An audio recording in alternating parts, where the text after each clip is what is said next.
पोंछा लगाती हुई नेहा जैसे ही सुहासिनी जी की कुर्सी के पास पहुंची तो सुहासिनी जी ने मुंह तिरछा करके नेहा को गुस्से से देखा और कहा, इसकी सूरत तो देखकर मेरा दिन खराब हो जाता है। पता नहीं कब तक इसकी मनहूस सूरत देखनी पड़ेगी। अरे जब पति चला गया तो अब पता नहीं इसका यहाँ क्या काम है। सुहासिनी जी के मुंह से निकले शब्दों में नेहा की आंखों में आंसुओं को आने पर मजबूर कर दिया।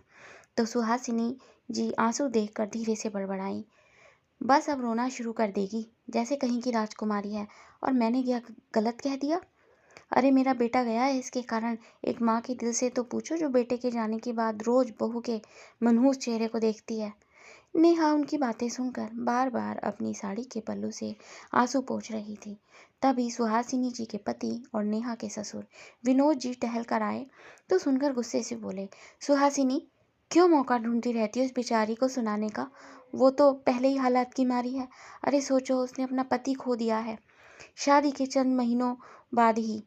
सुहासिनी जी गुस्से में उन पर अकड़ पड़ी। देखो जी, मैंने अपना बेटा खोया है। सब कुछ सही चल रहा था, बस इससे शादी करके ही ऐसा हुआ है। घर वाले भी इसको लेकर नहीं चाह रहे। उनको तो अपनी इज्जत की पड़ी है, मगर हमारे घर का क्या? यह कलमुही मेरे बेटे को तो खा ही गई है, अब क्या परिवार को खाकर दम लेगी? मैं तो कहती हूँ आप इसका इंतजाम जल्दी कर दो, क्योंकि मुझे अमित की भी तो शादी करनी है। यह सुनकर विनोद जी का चेहरा गुस्से से लाल हो गया और वह बोले, अरे क्या बेतु की बात कर रही हो? यह हमारी बहू है, इसका अधिकार है इस घर पर। और फिर अमित की शादी अभी कैसे हो सकती है? अरुण को गए हुए अभी 2 महीने भी पूरे नहीं हुए। सुहासिनी जी तुरंत बोली, तो क्या हुआ? अरे क्या अब इस घर में सालों तक रोना मचता रहेगा? अमित की खुशियों का क्या जो इसके चक्कर में बर्बाद हो जाएंगी? मुझे कुछ नहीं पता। अमित कुछ दिनों के लिए घर आ रहा है और मैंने भी एक लड़की देखी है। बस अमित को दिखाकर सगाई करवा देंगे, क्योंकि मैं इतना अच्छा रिश्ता हाथ से नहीं जाने दे सकती।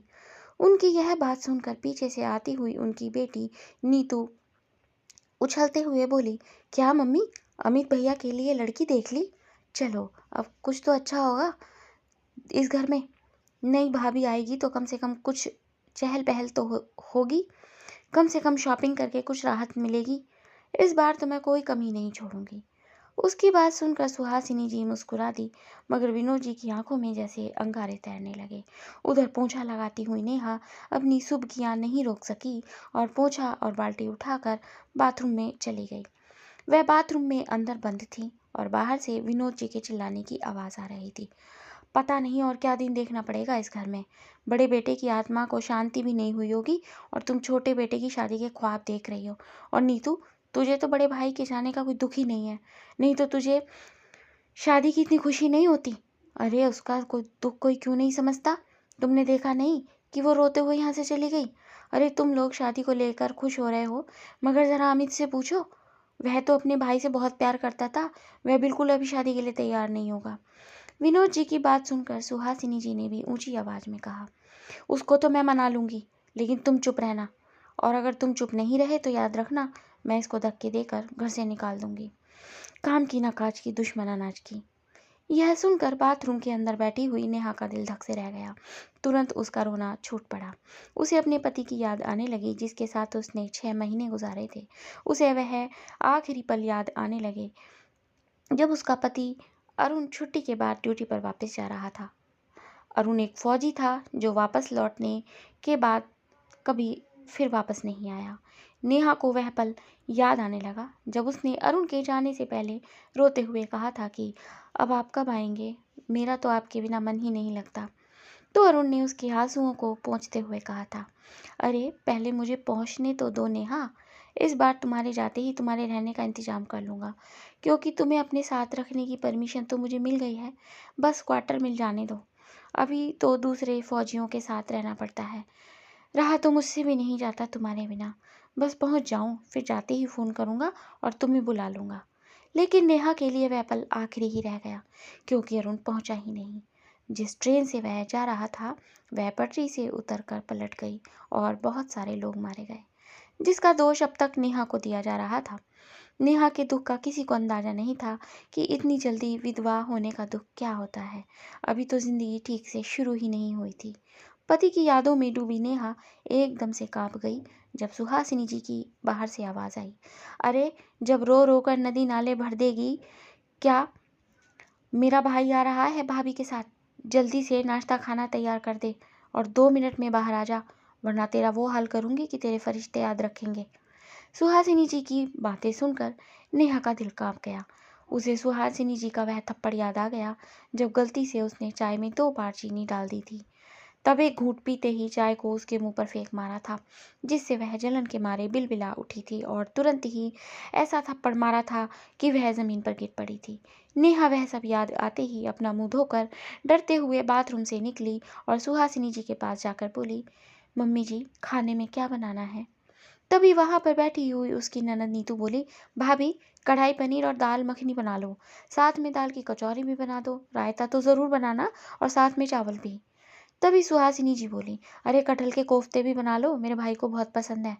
इतना बड़ा मेनू सुनकर नेहा के होश उड़ गए।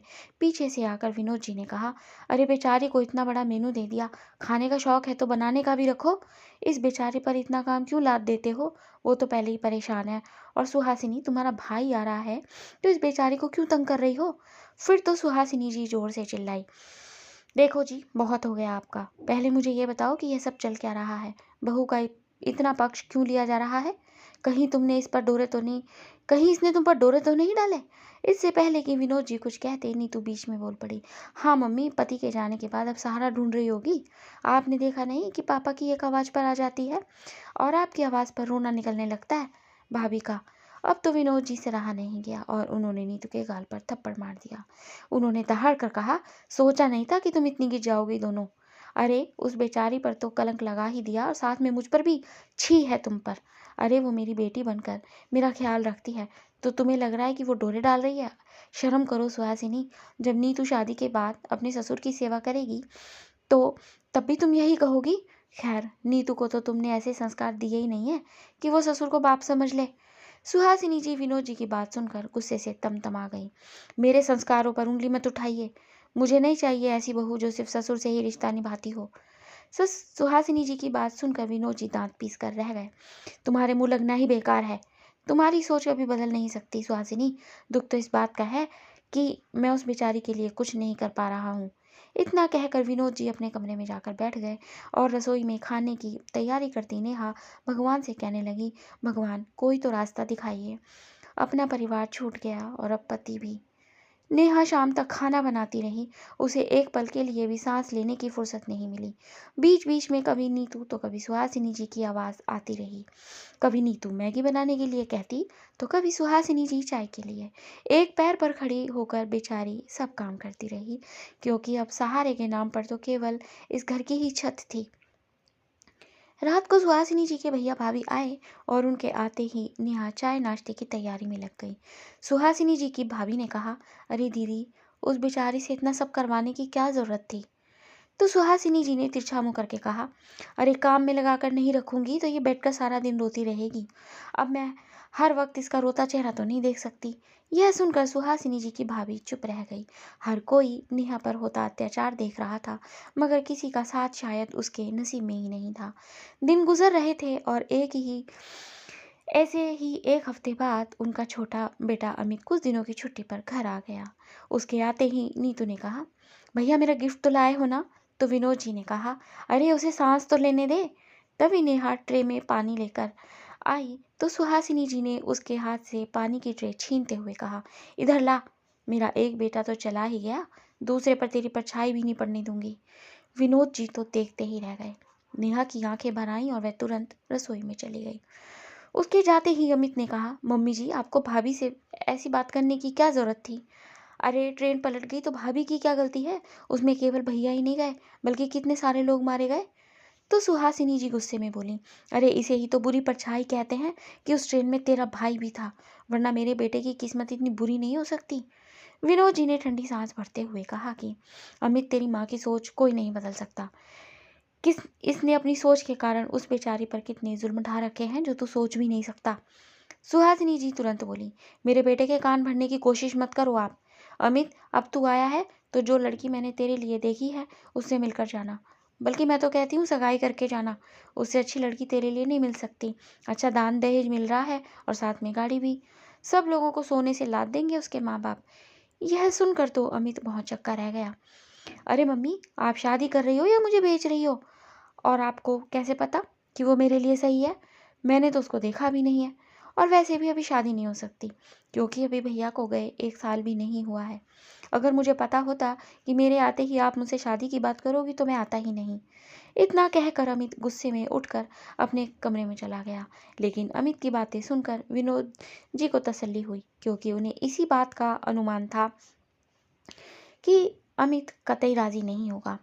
सुहासिनी जी तिलमिलाती रह गई और इस बात का दोष भी नेहा को देने लगी। अगले दिन सुबह सुबह सुहासिनी जी की भागम भाग में लगी हुई थी। विनोद जी ने कमरे से बाहर आते ही देखा तो कहा, अरे सुहासिनी, ये सब क्या हो रहा है? सुबह सुबह सारे पर्दे क्यों उतारे जा रहे हैं? और नेहा बहू, तुम क्या ये सुबह सुबह आंगन की धुलाई करने लगी? तो सुहासिनी जी ने कहा, मैं नहीं चाहती कि अमित के रिश्ते में और देर हो जाए और ये रिश्ता हाथ से निकल जाए। इसीलिए मैंने लड़की वालों को आज ही घर पर बुला लिया, क्योंकि अमित तो जाने को राजी होगा नहीं। यह सुनकर विनोद जी गुस्से से बोले, अरे तो क्या तुम अमित से जबरदस्ती करोगी? तो सुहासिनी जी आंख निकाल कर बोली, ऐसा ही समझ लो, लेकिन आपके बीच में बोलने की जरूरत नहीं है। विनोद जी तो हक्के बक्के रह गए। समझ में नहीं आ रहा था कि सुहासिनी जी को कैसे रोके। अमित से बात करने उसके कमरे तक पहुंचे तो कमरा अंदर से बंद था, शायद वो सो रहा था। अब तो उन्हें अमित के उठने का इंतजार था। लेकिन जैसे ही अमित उठा तो सुहासिनी जी ने कहा, अमित अच्छे से तैयार हो जाना, आज घर पर कुछ मेहमान आ रहे हैं। यह सुनकर अमित चौंक गया और पूछने लगा कि आखिर कौन आ रहा है? तो सुहासिनी जी ने कहा कि आने पर पता चल जाएगा। और ऐसा कहकर उन्होंने विनोद जी को आंखों ही आंखों में अमित को कुछ ना बताने का इशारा किया। लेकिन विनोद जी ने मौका पाकर अमित को अकेले में कहा, बेटा, तुझे देखने के लिए तेरी माँ ने लड़की वालों को घर पर ही बुला लिया है। ज्यादा दहेज मिलता देखकर तेरी माँ का लालच फूट पड़ा है। अब तू ही मना कर सकता है। यह सुनकर अमित ने गुस्से में माथे पर हाथ रख लिया और कहा, लेकिन पापा, मम्मी को कैसे रोका जाए? और किसी घर आए मेहमान की बेइज्जती मैं करना नहीं चाहता। तो विनोद जी ने कहा कि इसका फैसला तू मुझ पर छोड़ दे। उधर सुहासिनी जी रसोई में खड़ी नेहा पर बरस रही थी। मठरिया एकदम खस्ता होनी चाहिए और रसगुल्ले एकदम मुलायम। और यह ढीले ढीले हाथ मत चला। रोने के लिए तो तेरे पास बहुत ताकत है, काम करने के लिए नहीं है। बेचारी नेहा डर के मारे जल्दी जल्दी हाथ चलाकर काम खत्म करने की कोशिश कर रही थी। तभी वहां पर नीतू आई और बोली, भाभी, मेहमानों को आते ही लेमनेड सर्व करना है। आखिर मम्मी ने इतने बड़े घर का रिश्ता जो ढूंढा है, तो स्वागत भी जमकर होना चाहिए, ताकि भैया का रिश्ता पक्का हो जाए। विनोद जी बाहर बैठे सब सुन रहे थे और अपने आप को बेबस महसूस कर रहे थे। नेहा दिल पर भारी पत्थर रखे सारे काम कर रही थी। उसे तो अपनी शादी का वक्त याद आ रहा था। वह मन ही मन कहने लगी कि मेरी किस्मत तो इतनी खराब है कि देवर जी का रिश्ता हो रहा है और मैं खुश भी नहीं हो पा रही हूँ। मेरा दुख मेरा पीछा छोड़ ही नहीं रहा है। इससे तो अच्छा मैं भी अरुण के साथ ही चली जाती। कुछ घंटे बाद जैसे ही लड़की वाले आए तो सुहासिनी जी सबका स्वागत करने लगी और अमित से सबको मिलवाने लगी।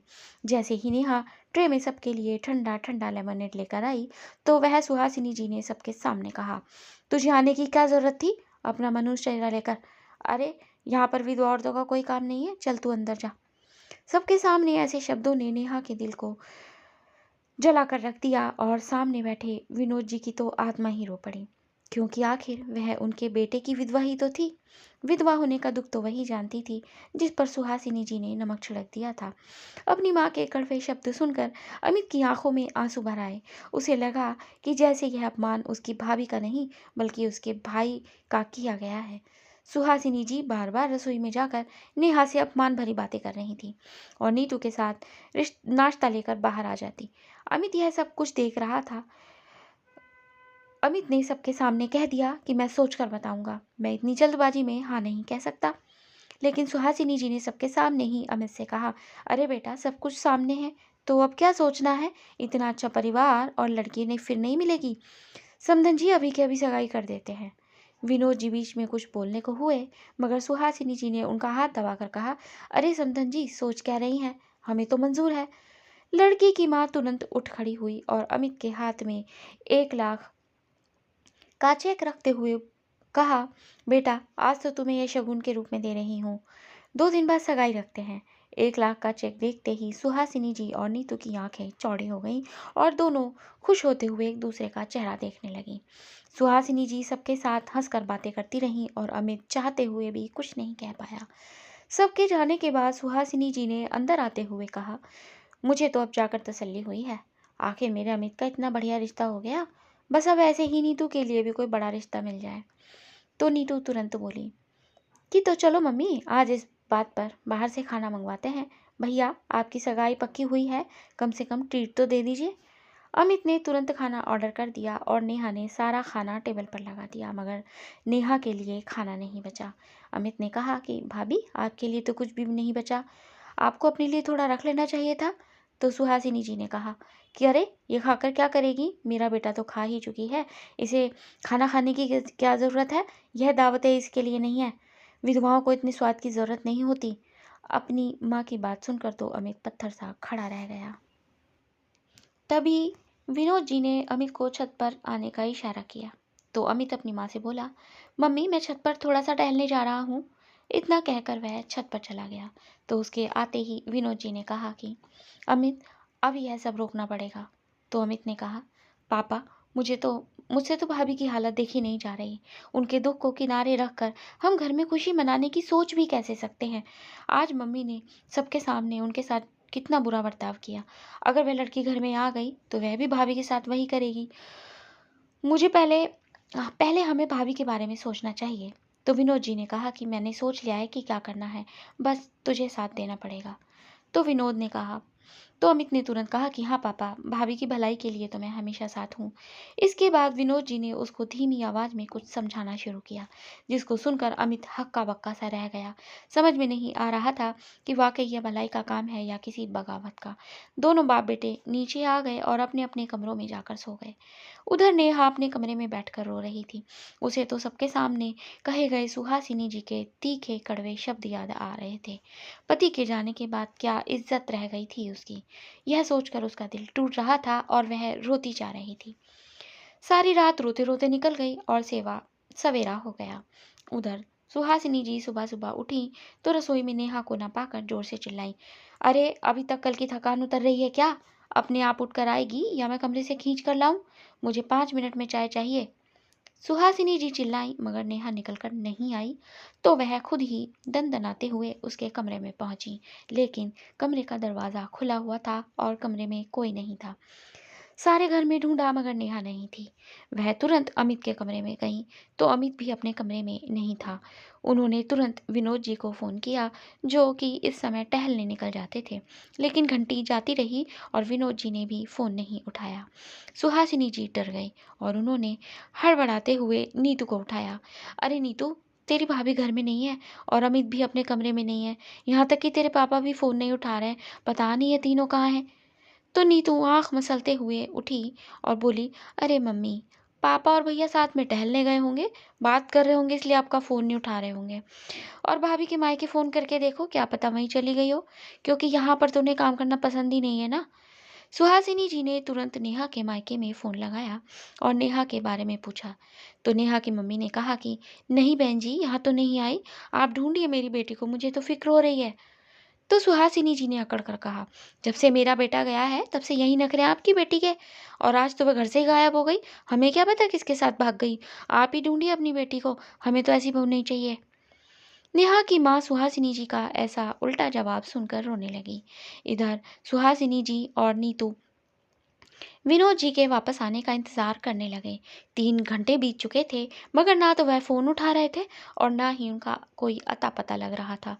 दोनों को यही लग रहा था कि अमित विनोद जी साथ में हैं और बहू घर से भाग गई है। सुबह के 9 बजने को आ रहे थे, लेकिन और सुहासिनी जी की नज़र दरवाजे पर टिकी हुई थी। वह बार बार बड़बड़ा रही थी कि अरे, ऐसे दोनों कहाँ टहलने चले गए कि अब तक वापस नहीं आए। अब यह दोनों आए तो उनको बताऊं कि इनकी बहू, जिसकी इतनी तारीफ करते हैं, वो घर से भाग गई है।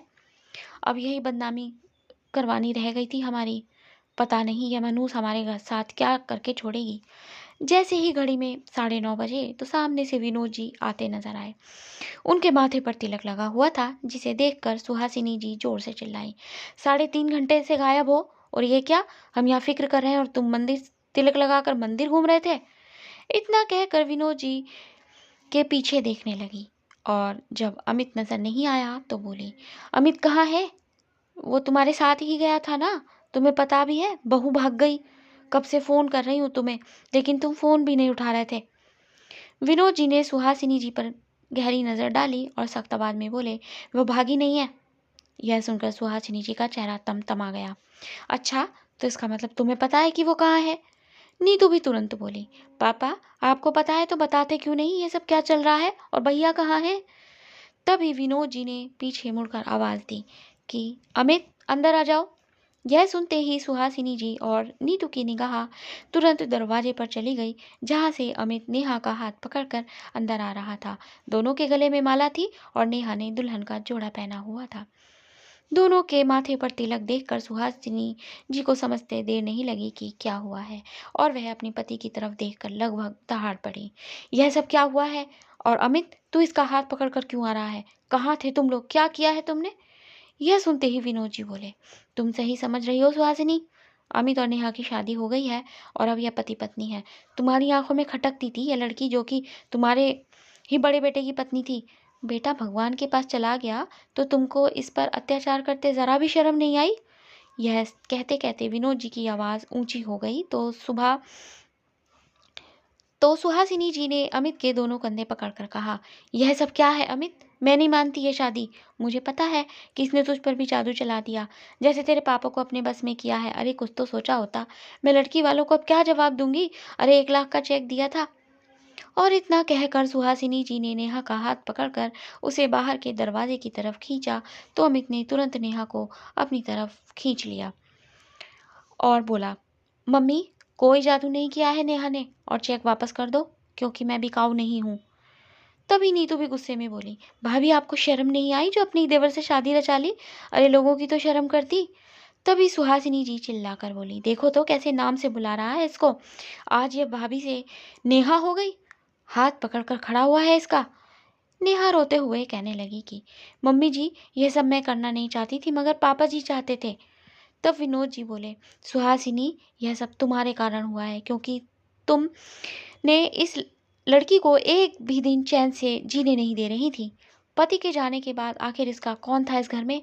अमित की शादी के बाद तो वो नई लड़की भी इसको तुम्हारी तरह नौकरानी बनाकर रख देती, और अमित भी शादी के लिए तैयार था क्योंकि वह भी नेहा का दुख नहीं देख पा रहा था। तभी उन्होंने नीतू के गाल पर जोरदार थप्पड़ मारा और कहा, लोगों की परवाह तब नहीं हुई जब तुम माँ बेटी इस बिचारी को इतना दुख दे रहे थे। लोग तुम्हारे बारे में बातें बनाते रहे, और मगर मगर फिर भी तुम दोनों अत्याचार करने से बाज नहीं आई। यह शादी मैंने करवाई, और खबरदार जो इन दोनों से किसी ने कुछ कहा तो, वरना मैं तुम दोनों को इस घर से निकाल कर रख दूंगा। तभी अमित ने कहा, पापा इसकी जरूरत नहीं पड़ेगी, क्योंकि मुझे 2 दिन बाद वापस जाना है, तो मैं भी नेहा को लेकर चला जाऊंगा। यह सुनते ही विनोद जी ने कहा कि ठीक है, फिर तो मैं भी तुम्हारे साथ चलूंगा। मैं इन दोनों के साथ नहीं रह सकता। यह सुनकर तो सुहासिनी जी के पैरों तले जमीन ही निकल गई। उन्होंने तुरंत कहा कि आप हमको छोड़कर जाएंगे? तो विनोद जी ने तुरंत कहा, हाँ, क्योंकि तुम साथ रहने लायक ही नहीं हो। 2 दिन बाद अमित और नेहा के साथ विनोद जी भी चले गए। सारे मोहल्ले में अब ये बात फैल चुकी थी। तो सुहासिनी जी के पास लड़की वालों का फोन आया। सुहासिनी जी को 1 लाख का चेक वापस करना पड़ा। सुहासिनी जी को समझ में नहीं आ रहा था कि अब बेटे का रिश्ता टूटने पर दुखी हो जाए या फिर नेहा का अमित से रिश्ता जुड़ने पर खुश हो जाए।